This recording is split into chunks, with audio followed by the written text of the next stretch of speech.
everyone. Sam Shaw here, founder of Wall Street Mastermind. Really excited to be back today with another client interview for you guys.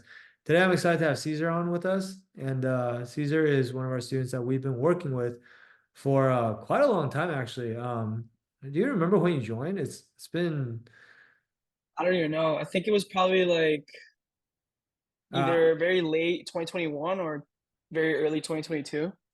yeah, I have it. I'm looking it up right now, but it's like it's late.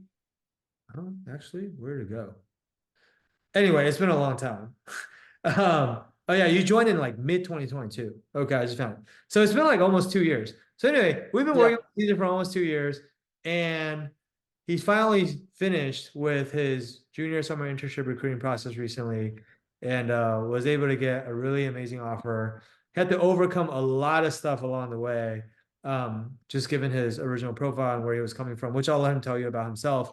But I wanted to get him on here to talk about his story because I feel like it's going to inspire a lot of you who may be going through similar challenges. And, I think some of the insights that he's going to share along the way in terms of what enabled him to accomplish, his goals in the end. Hopefully, those insights will help you with your own journey as well. So, anyway, Caesar, thank you for being here with us today and spending a little bit of time with us. If you don't mind, kick things off for us by just introducing yourself real quick and giving kind of our audience a sense of what your background is, what's your profile, and like what made it kind of difficult for someone like you to break into IB originally. Yeah, definitely. So, again, my name is Cesar. And so, yeah, I've been here for a long time. And as Sam said, I did have to like overcome a lot of things to eventually get my offer. And I eventually got my offer at RBC Capital Markets in their New York office, which is, an amazing offer. And I'm super excited for that. And my background, I actually got into college I actually started at a community college. And, I did my 2 years there. And I found out about IB just because, like, I was just like doing my research on like what I wanted to do for a career, and I found out about Wall Street Mastermind through Instagram, actually, like through one of the Instagram lives, and then immediately I just like started researching, and I was like, this is probably the best way to go because like being at community college, and there's really not actually there's probably zero and people probably zero people that you can like interact with that are actually trying to break into IB as well. Mm. And none of my friends were trying to go that route either. So it was just like pretty much myself, just like, I didn't really have a support system. And I thought that Wall Street Masterminds like and like group on Slack and like all the support they give you with all the coaches. At that point, it was like a lot less coaches. It was just like Sam and like I think it was like three other people or like four other people. So like, that definitely helped a lot. And so yeah, like I started recruiting as soon as I became a sophomore in that community college. But obviously, like I had a really good GPA. I had a 4.0. But even though I had a 4.0, like just coming from a community college, it was just like pretty much impossible to like get on the radar of any of these investment banks. Even with like networking and everything else, which I was lucky to like make a lot of like good conversations with a lot of the people that I network with, especially through like all the help that Wall Street Mastermind gives you with networking. Like I was able to eventually get a referral actually at Scotiabank and had an interview with them. That didn't go as well as it should have, but a lot of the opportunities that presented themselves to me when I was talking to people were just like turned down eventually when once they found out I wasn't actually like pursuing a bachelor's degree at the time. Like I was trying to transfer. And so, I talked to Sam because it's obviously like it's a very unique situation, I guess, to like what a lot of other people are experiencing. And he told me like, oh, like there's several options, there's several routes that you can take. Um, and we eventually decided on me like delaying my graduation, which Mm. is what I did. Like right now, I'm actually graduating in 2026, which means that even though I've technically been in college for 4 years, for 3 years, sorry, I'm technically a sophomore now because I'm gonna do a master's degree, which takes another year, and that allowed me to re-recruit. And but having all the experience in Wall Street Mastermind, like getting help from all the coaches and all the behavioral stuff, and of course the technical stuff, now that just made me like incredibly prepared to exceed like at my interviews. I had 3 super days. I only had 3 super days in this recruiting cycle. I did MS, B of A, which I actually got waitlisted on, and then I eventually did RBC and got the offer. So it just goes to show, like, even though like I was like not in the right spot, just like on paper, and to get the offer like through Oscar Mastermind. Only after 3 super days I was able to get the offer, just like through the behavioral training and the technical training that the program offers, and as well like just keeping up to date with all the market stuff on the Slack. So Yeah. that was definitely.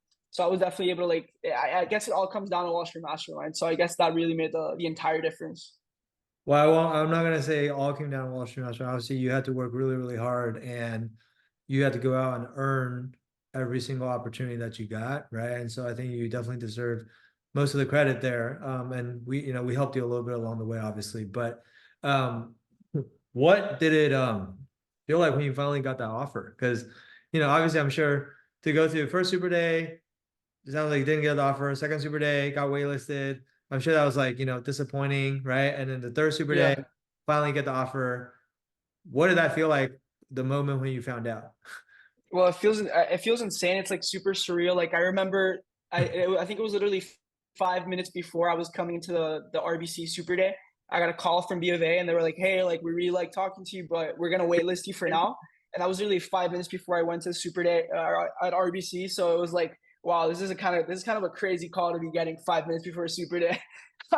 So I just went in, and I just went, and it was in person as well. So I was like, dang, like I had to go into like a bathroom while I was waiting in like the reception on the floor to like get take the call from B of A.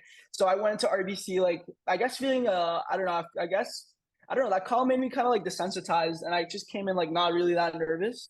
And obviously like I had all the training. Like I really like I woke up that day at 3 in the morning, just to like prepare myself even more, with all the Wall Street Mastermind material, of course. And then I got the call probably like 3 or 4 days later.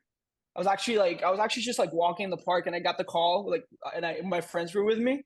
And the first thing that the lady, it was a VP. She was like, "Oh, like how are you? How's your day?" I was like, "Oh, it's good." And then she's like, "Okay, I'm gonna be getting a lot better now." And she's like, I was like, "Dang!" As soon as she said that, I started like freaking out. I was like, "Oh, well, obviously I wasn't freaking out. I kept my poise." But she was like, she was like asking me, "How does it feel?" And I was like stuttering. I couldn't even tell her. So it was definitely like a crazy feeling. And then after I hung up, or she hung up on me, I just started like running everywhere on the park. I started screaming at my friends. I was like, "I got the offer!" And so yeah, it was definitely a great moment. It was definitely a fantastic moment. And I couldn't I actually didn't process it for like 2 days afterwards. I was like, "Do I actually have an offer? I can't believe it." And so yeah, so yeah, Oh. it was crazy. It was definitely, and then like a couple days afterwards, I got the letter, signed it off, and like now it's set in stone. So now I can definitely like process it. I processed it now. That's hilarious, man. That's such a great. Uh, do your friends that were with you at the park, like, do they understand what, like, do they have enough context about what you went through for investment banking to understand why you were acting the way you acted, or were they like, what is wrong with Caesar? Yeah, they were like, "What the?" Cause I walked away from them when I got the call, because I was like, I saw I said New York, so I was like, okay, this is definitely an important call. And I walked away from them, and when I started running around, they were like, "What the hell is wrong with him?" They thought like, yeah, they thought something bad happened to me. Actually, they were like, "Oh my god, did someone die?" And I was like, and then I got back to them, and I was like, "No, bro, it was really good news actually." Oh, that's great, man. Love it. So there's some things I want to ask you.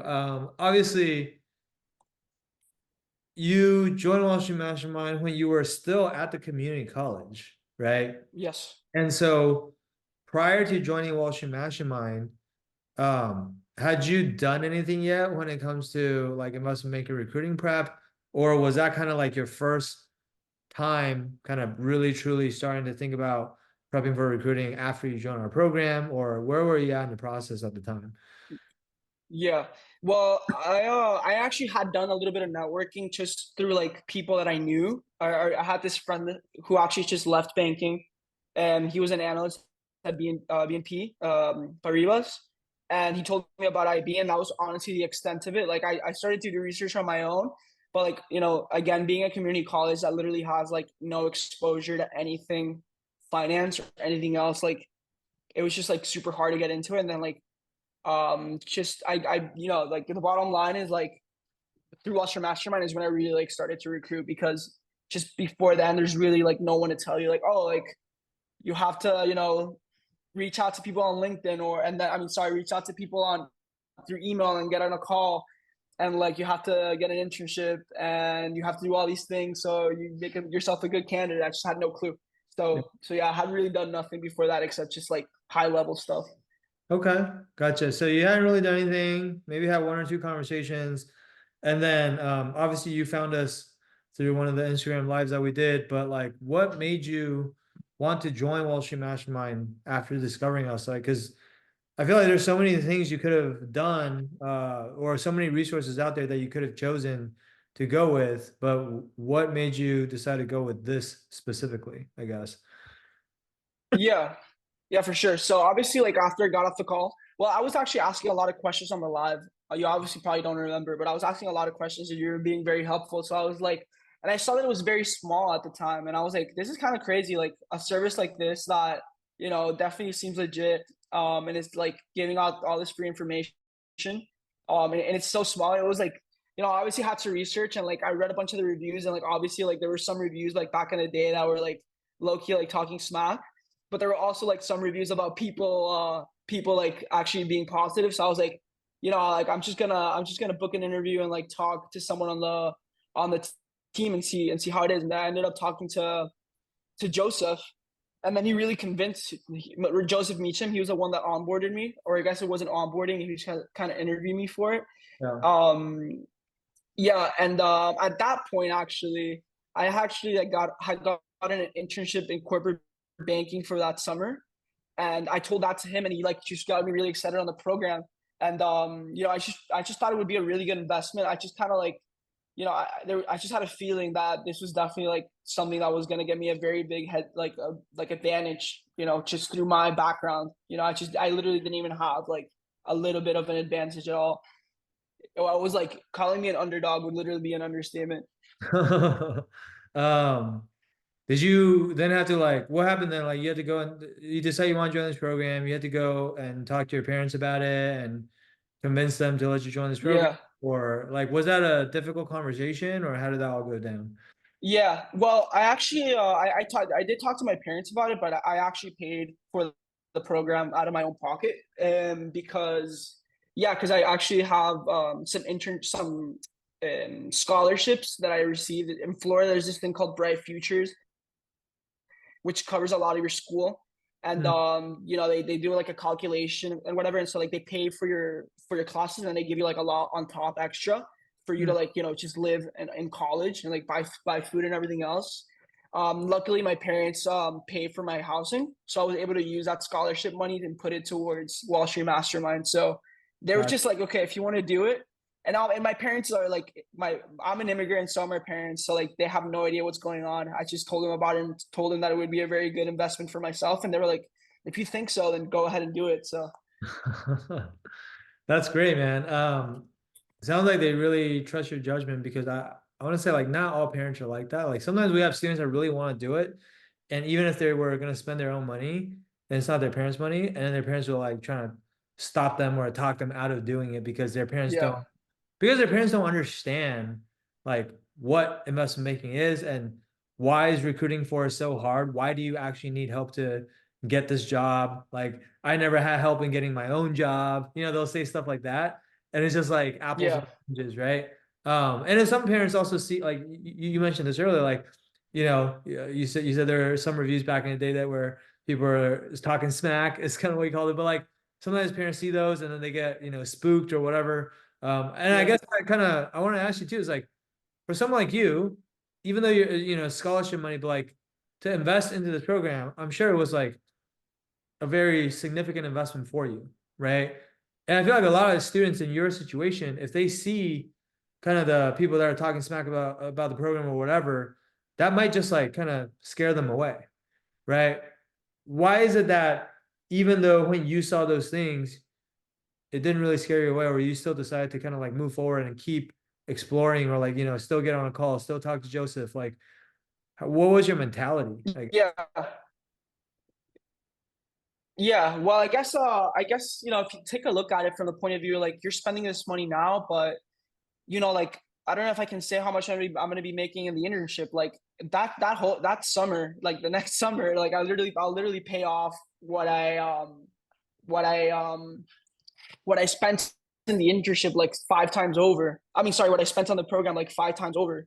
So it's like, so like if you look at it from that point of view, like it's really like such a no brainer investment that it's just like I'm really not gonna spend this money now and regret it afterwards. And like, maybe like I would have probably like even kept trying to recruit by myself. And it just would have been like a huge waste of like not a waste of time, but it's just super inefficient. And I just thought at that point, like I might as well just do this. Like I'm getting this scholarship money. I'm gonna waste it on something stupid either way if I don't invest it. So I was like, this is probably the best investment that I can make now, and I think it was. Yeah. I mean, the best investment you can make is always an investment in yourself, right? I truly Yeah, believe that. Especially when you're young. Um, People are like, oh, I'm gonna invest in stocks, I'm gonna invest in crypto, I'm gonna invest in this, invest in that. It's like, honestly, for the amount of capital that you have right now, investing in any of those, I'm not saying don't invest at all, but like investing in those things, it's not going to generate like life-changing returns for you, right? Like if you have a right, $10,000 stock portfolio and you're like the next coming of Warren Buffett and you get like 100% return on that, like what does that make you? Another $10,000, right? Like it's not going to change your life, right? And so that's why it's like the best investment you can make is in yourself, especially if it's like something like your career. Like you should be investing in things that are going to help you increase your earning power for the rest of your life. That gets you a lot more leverage than exactly. like, oh, I'm going to earn. By the way, most people don't earn 100% return. Like the long-term average on the S&P 500 is 10% a year. That means if you had $10,000 portfolio, you might make $1,000 every single year. Right, And that's like even less significant, right? And so like my point is like, yeah, the best investment you can make is an investment in yourself. And then it comes down to like figuring out, okay, what kind of investments are out there that I can make that can really move the needle on changing my earnings trajectory is like if most college grads are graduating with a job that pays 55 to $60,000 a year on average, and that's with a bachelor's degree. Back then, you were going to community college, right, which is probably even lower. But if most college grads are making 55 to $60,000 out of college, and there's something out there that can help you get a job that's going to make 150 to $200,000 out of college, you just tripled your like annual earnings like overnight, right? I mean, not overnight, like right. it's a very Yep. long process to get the job. But like, yeah, Yeah. you tripled your earnings right out of the gate. And then there's lots of surveys and like like bankers that get fill out surveys on Wall Street Oasis or liquidity or whatever. Then they like tell you like how much money they're making, and you can pretty much plot out how much money you would make over like if you look at the liquidity compensation report, it's like for the first 7 years of your career in banking, if you just stay in banking, you don't go anywhere else. By year seven, I mean, first 3 years you're an analyst, second 3 years you're an associate. By year seven, you're a first year VP. By the time you make a VP level, you're making over $500,000 a year. That's just in the Yep. seventh year of your career, which means you're not even 30 years old yet, right? Like some people don't make $500,000 a year, like for their entire careers. You're gonna be doing Yeah. before you even turn 30, right? And then you compare that to, college grads who are making 55 to 60, like I said, right out of college, and the average raises that people are typically getting is maybe 4 to 5% a year. So if you start at 55 to 60K and you grow 4 to 5% a year, by year seven, you're making like maybe right around 100K. So it's different than you making 55 to 60 versus 150 to 200 right out of college. And then by year seven, it's the difference between making 100K versus making 500 to 600K. And it's just like when you add up those first 7 years already, the difference is like $1.5 million or something. And so I don't think people quite understand.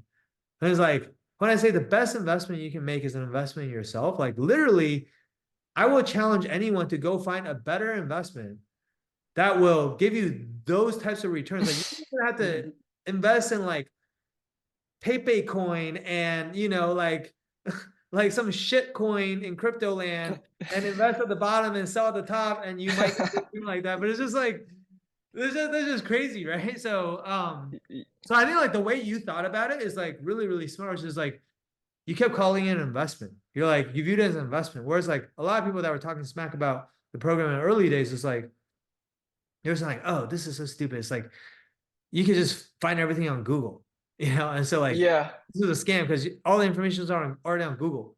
And it's like if you really think about it, like that makes no sense. Everything's already on Google, so everyone has access to Google. So is everyone graduating with a job that pays 150 to 200K out of college? Like if that was the case, then everyone will be rich, right? And it's like everyone's obviously not rich. Right. And so, you have to have your own critical thinking skills when you read these comments. And it's like, think like, is what they're saying, like, does that actually make sense? Or, Yeah. No, it doesn't. right? So anyway, Yeah, and I also think yeah, you have to be a person that's like constantly on the internet. Like if you're on the internet a lot and like reading a lot of, like on a lot of threads, like I'm constantly like reading shit on Reddit. Like, everyone's always like putting everything down just because they want to put it down and they've actually have no idea what they're talking about. So like I think that's also like something people should keep in mind anytime they're reading anything on online, giving anything a review. Like just take everything with a really like ginormous grain of salt. no, you make a good point. There's human nature, right? Which is I think if you see evidence on two different sides that are saying complete opposite things, like, oh, there's a group of people saying this program's a scam, and there's a totally different group of people saying this program is amazing, it's like the best thing since sliced bread. Then it's like, okay, what's the disconnect here? And like, why is it so different? Right? Like who's lying, right? And most Right. of the time you just have to, when I say like critical thinking, you just have to go back to like thinking about people's motives or like people's incentives. Most people are self-serving and they are like self-interested, like they want what's in their best interest, right? And so a lot of people that crap on the program, quite frankly, they talked to us, decided they didn't want to invest in something like this, and then because they didn't want to invest in something like this, or sometimes they couldn't invest in something like this, then they tried to discourage everyone else from doing something like this because otherwise it's going to make their own life harder when it comes to getting a job, right? Right. That's one. And then two, it's like also, if you decide not to invest in something like this to make yourself feel better, you're gonna go talk crap about that thing to rationalize why you made the right decision, right? At Yeah. the same time, we have all these students like yourself, like other people who have already gotten offers, who are willing to go on record and not just like anonymously on Reddit or WSO or whatever, but like go on record and say, what this program is really about. And it's like, you have no incentive to do that. Like, you already got your job and you really could care less if anyone else joins this program or not. It doesn't affect you. Right. And also, like, if this program didn't work for you, there's nothing I could possibly do to make you say good things about it. Right. And also, like, why would Yeah. you publicly lie about something like that just to screw more people over? Like, like you got a great future ahead of you. You got a lot to lose. It's like no one would do that. Right. No one in their right mind would do that. So it's like if you just think about like people's actual motives or like what their motivations are for saying the things that they're saying, then everything starts to make a lot more sense. It's like, okay, who's more credible? Who do you want to believe? And that's kind of how you can like really do your due diligence and figure out what's right and what's not right. Right. Um, so anyway, I don't want to like just spend all our time talking about this, but since it came up, I figured we would address it. But I think I want to spend more time talking about like really what you had to do to break into banking coming from a community college because I'm sure there are a lot of students out there. Maybe some of them are listening to this right now. Maybe they are currently going to community college but they don't plan on going there forever. And, maybe they eventually will, want to transfer to four-year school. A lot of people typically do. And they're wondering like, is it even possible to get in? So like, can you talk about like, what were some of the biggest hurdles? You were kind of alluding to it a little bit earlier already, but like, what were some of the biggest hurdles along the way coming from a community college? And then like, how did you overcome each of those hurdles to get to where you are today? Yeah. Yeah, well, the first thing is obviously like you have to get out of the community college. So like you have to work really hard at that also, not only recruiting. And for example, like to get into the school I go now, University of Florida, and it's finance program. It's very competitive for transfers. And when I applied, there was only 14 seats for the program for transfers in the fall. And so they were looking. You had to have a really good GPA to get in. And luckily, I was able to like maintain a really high GPA and able to break into that and able to break into the school. So that's definitely like the major hurdle you have to get over. And when like you find yourself in my situation, you have to get out of the community college because when I did 2 years there. So when I was a sophomore and like recruiting started to pick up, like even like the like the workday platform that you have to like put your school, like Santa Fe College wasn't even like popping up.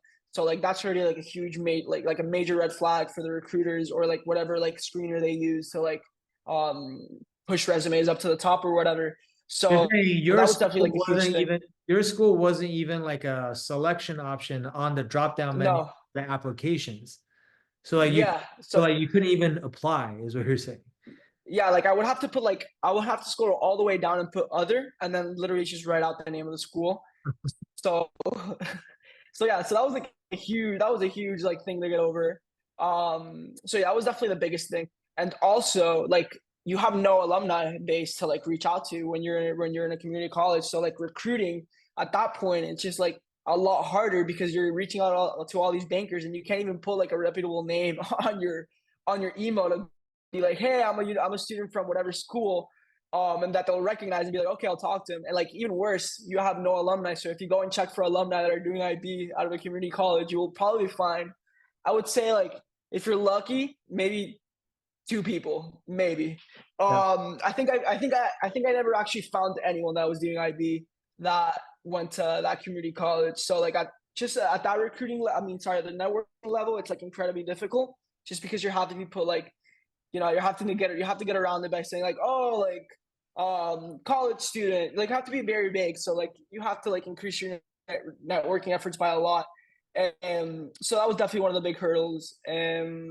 But what I did to recruit, I think um I did everything else. I did all the things that you have to do. I did relevant experiences. My first summer I had a corporate banking internship, which is it's kind of parallel to I guess something like that capital markets, although it's not completely similar. It's still relevant.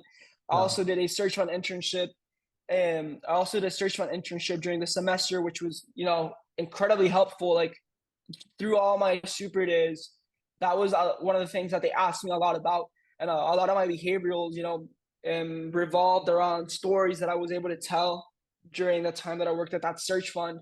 And I also got involved as much as I could, in things out in clubs in the community college.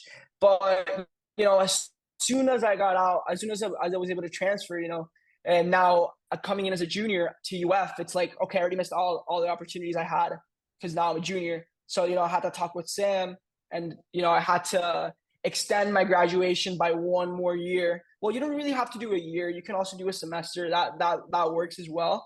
But, since I have this scholarship that pretty much pays for everything, and because I got like a good ICT score, and, I took that route of doing a master's degree, which you don't have to do. Yeah. And so that pushed me back to a sophomore, and I was able to recruit again. Couple questions on what you just said. One, I'm sure people have questions about this, so I want to make sure I ask for them. So you had those internships while you were still in community college, because Yes. a lot of like sometimes we talk to community college students and they ask us like, is it even possible for me to get internships when I'm still in community college? So obviously, based on your experience, it is possible. Um, did you Yes. ever get asked about the fact that you were still in community college when you were applying or interviewing for these jobs? Did you find that you had to apply to a lot more jobs to be able to get these offers? Like, talk Yeah. to us about that a little bit. Yeah. Well, definitely. I think I don't think I ever got like explicitly. Well, maybe when I was in the internships, they would like bring it up. I actually have a funny story about that, which I'll get to in the search fund. And but no, I think that the most important thing about applying, even though you're in a community college, like you're obviously not gonna be applying to like any process that has like a super structured recruiting recruiting system, because like you're just not gonna get through. It's just like pretty much impossible. Like I'm telling you, because like I went through it. But I think that like the major thing, like applying to like things that are not as structured and like having a really good resume, which is one of the services that Wall Street Mastermind like offers, is definitely like a huge thing. Because I remember that once like I got my resume reviewed, like I applied to the corporate bank, And like a couple days after, they gave me a call and like they gave me like a 30-minute interview on the phone. And then they called me back the next day and they were like, okay, like great, like we'll see you like whatever, whenever I think it was like June, we'll see you June, whatever, for the onboarding. And I was like, what? And then I got that one. And then yeah, I was able to put that on my resume. And obviously, like if you're at a community college, like you need to have a 4.0 GPA or like something that's like really high, like a 3.9. And because that's just like, it kind of, it doesn't negate the fact that you're still a community college, but it definitely like helps you out like a lot. And for example, when I did my search fund, yeah, I was like, I was doing a search fund during the fall semester of my sophomore year after the corporate banking internship, and the other interns were like from Dartmouth, Princeton, and like two of them were MBA students from Berkeley, and I was just there from a community college, and like one of the reasons was because my GPA was really high, and I had a really good resume, and that's why the searcher like picked me out and like interviewed me. And obviously, like having really good behaviorals, really helped out, which I was already on the program, so I was able to get that internship as well. And the funny thing about that internship, which I alluded to before, is that we had like investor days where like the investors of the fund would come and like talk to the searcher and like just ask on how the progress was going, and they would give us like on the Zoom or like on the emails that she would send out to the investors, it would say like, oh, like Dartmouth, Berkeley, whatever, and then it would just be like Santa Fe University, which is not even a thing. But I just think she didn't. I just think she didn't want to put college, so that was kind of funny. Oh my God, that's crazy. But honestly, that's amazing too. Like the point is, that's what you said earlier, is like to call you an underdog is an understatement because it's almost like there's these Ivy League school kids, there's this like top MBA program students, and then there's like this guy from community college, and it's like most people were probably even like, "What are you doing there?" Right? But you were there, and like you made the cut, and you probably beat out a bunch of other people that have similar profiles as these other guys that you worked with, and that's a testament to the work that you put in, right? So that's amazing, man. That's a great story. This extending graduation thing, I think like was that something that you would have thought to do on your own? Or like when we talked about it, was that like the first time you even had this idea? Or talk to us about that a little bit because I think like Yeah, the extending graduation thing is like obviously I think you're not the first community college person that we've advised to do that. There's other people before you that have done it similarly and also gotten into banking. So that's kind of how we know, right? But like, was that something that was anyone else giving you that kind of advice before?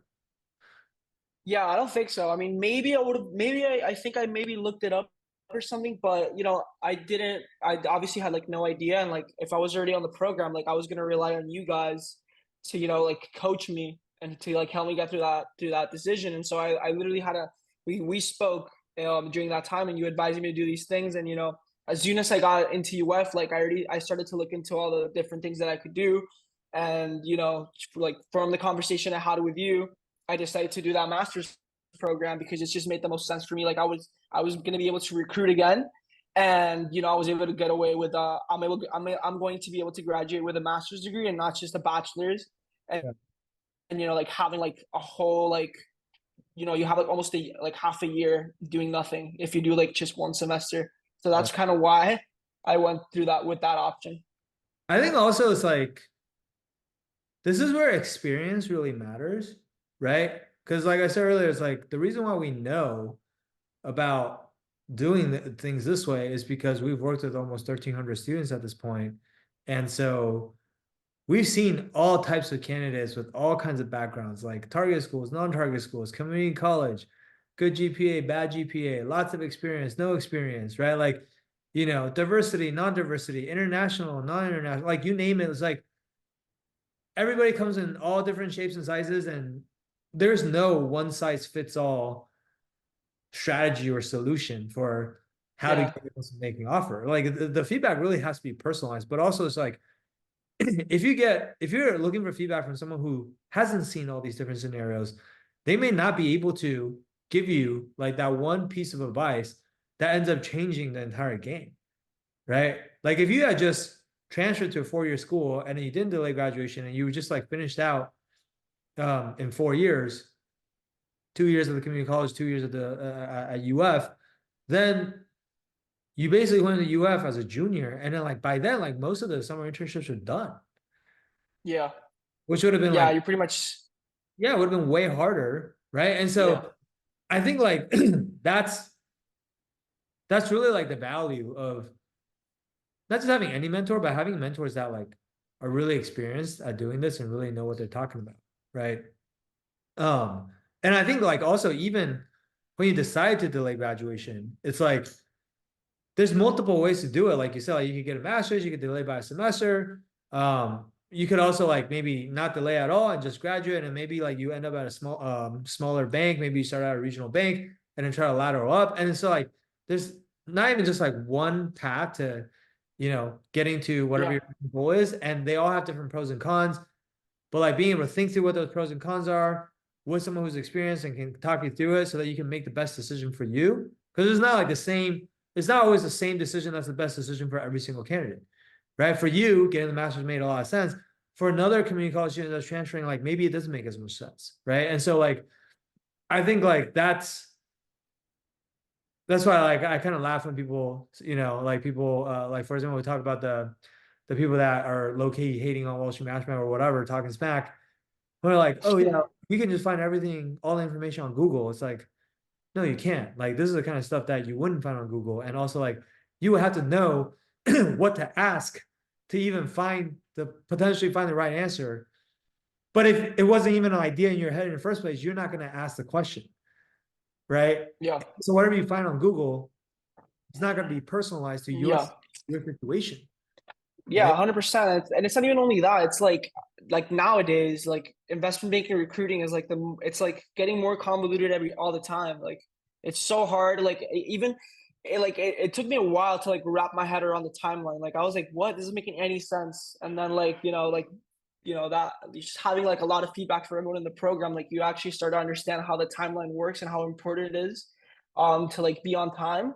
So like if I wouldn't have that conversation with you back, whatever it was, it would have been like extremely hard to like figure any of this stuff out because everything just moves so quickly. Like for example, my first super day with Morgan Stanley was literally January like 10th or something, which is insane.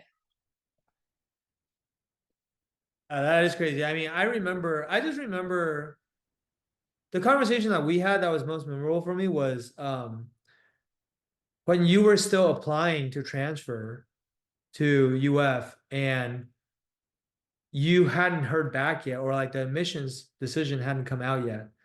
And then you were like in a rush because all these applications were coming out for, I guess it was summer 2024 internships, right? And then you really want to be able to apply. Um, but like we were talking about, whether like you couldn't put that uh you were gonna graduate. Oh, was it you were applying for the master's degree at the time? Is that what it was? Or you were applying for the transfer? No, it was so I had already applied to UF at that point, and all the opportunities were opening up or like closing or whatever it was. And I hadn't gotten my acceptance back, and all like these things were closing, opening, closing. So I was like, what do I do at this point? Like I know I'm probably gonna get in, like I have a really strong like candidacy, but I couldn't just say I was gonna go to UF because that's like extremely unethical. So so at that point, I was just like, you know what? Like, I think I'm just gonna call it quits on 24 and reclass and do 25 instead. Well, actually, I think you first tried to talk to the school and try to Yes. get them to give you your admissions decision earlier, right? Yeah. You gotta explain to them, it's like, hey, I'm trying to apply for investment banking, and all the applications are open and closing, and I need to be able to update my resume, and I need to know like if I'm gonna be going to UF or not, and just like they don't care, right? Like They don't. they're not Yeah. gonna make these exceptions for you, even though you have a very valid reason for asking. Um, and so it's just like navigating through all that. I remember how stressed out you were, but it's like that's kind of when we came up with this plan to like let's just delay graduation and then recruit for the next cycle, right? Um, Yeah.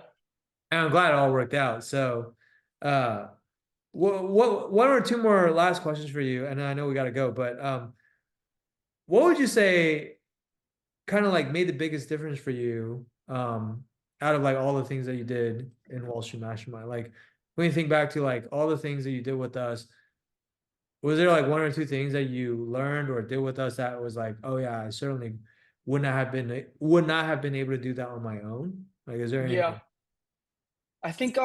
I think definitely like one of the biggest things was resume, and resume, like the way you guys formatted and everything is like it's extremely valuable. And that's just one thing, but I think another one is like the behavioral training. The behavioral training is like it's so good. Like I was able to like, did you, there comes a point where you like structure all your answers, and like you have, like once you like really like, grind down and like remember every single one of them, you have like such a wide like deck of cards that you're holding on to when you go into those interviews.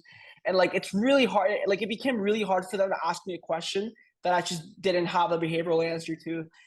Because I just like, there's I guess like the format that you guys give, or the system that you guys have is just so versatile for a lot of the situations that might come up in an interview, that even though it's like not exactly the question that they're asking, you can like on the spot like quickly like maybe like modify. It's like a very module based system, so like you can get a piece of another answer and like put into like the end of an answer that you already, that's like the one that they're really asking. Like you can switch around all your answers and you already have it in your mind, so it's like you can do it very quickly and on the spot.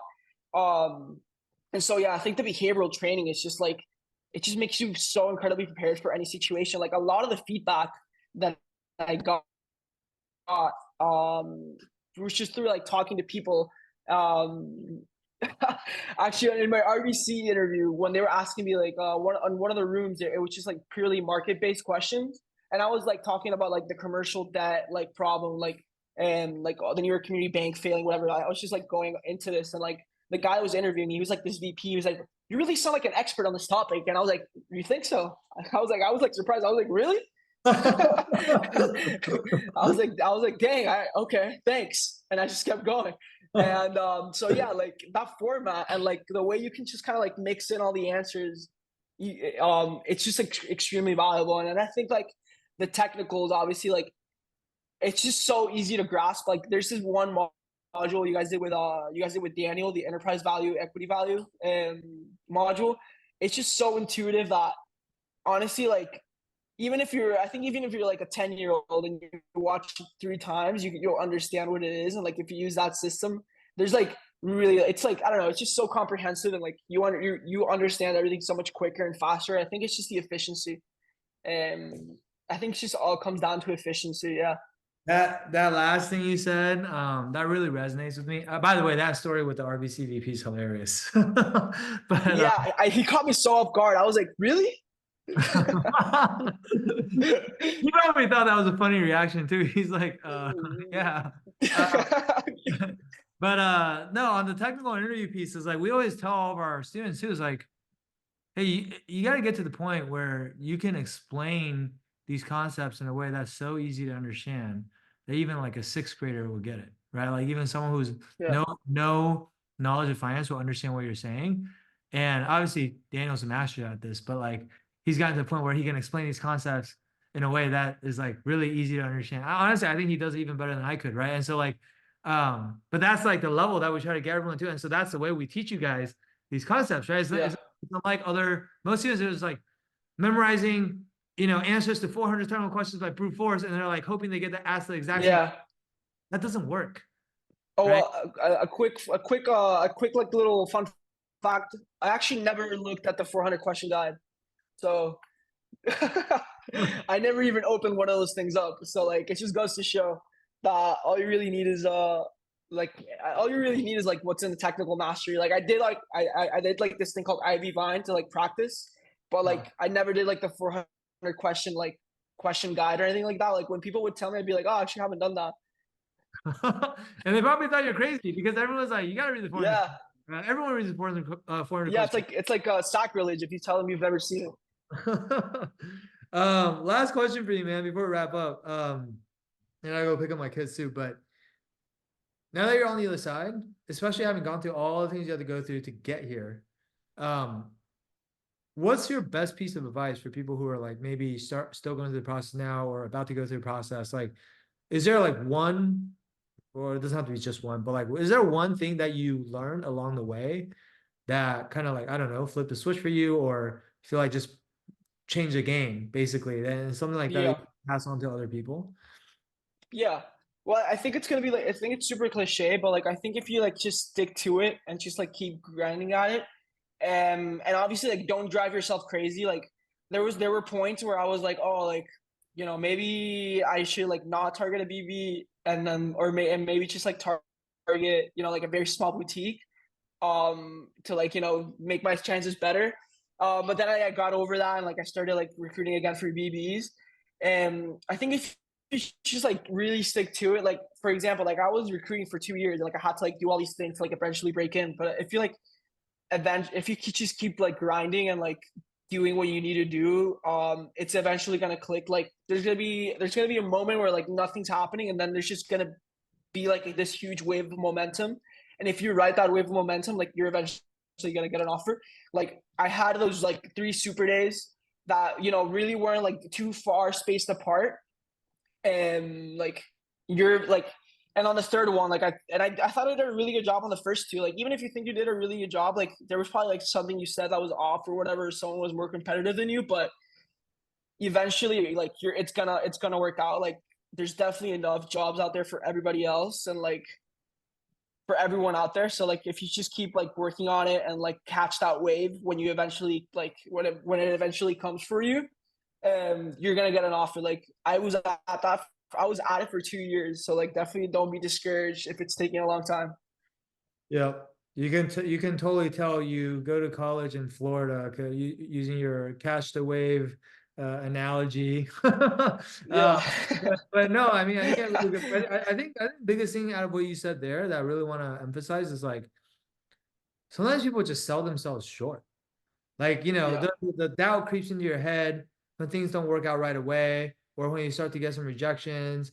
Um, Also, a lot of people that typically recruit for banking, like they've been doing well their whole life. They're like good students, always got good grades, always got like pretty much achieved whatever goals they wanted growing up. And banking recruiting is kind of like the first time that they're experiencing, setback after setback after setback after setback. And then like, so it's easy to kind of like get down on yourself or like have that voice, in your head saying like, oh, you're not good enough for bulge brackets. Like, just go for small banks or whatever and this and that.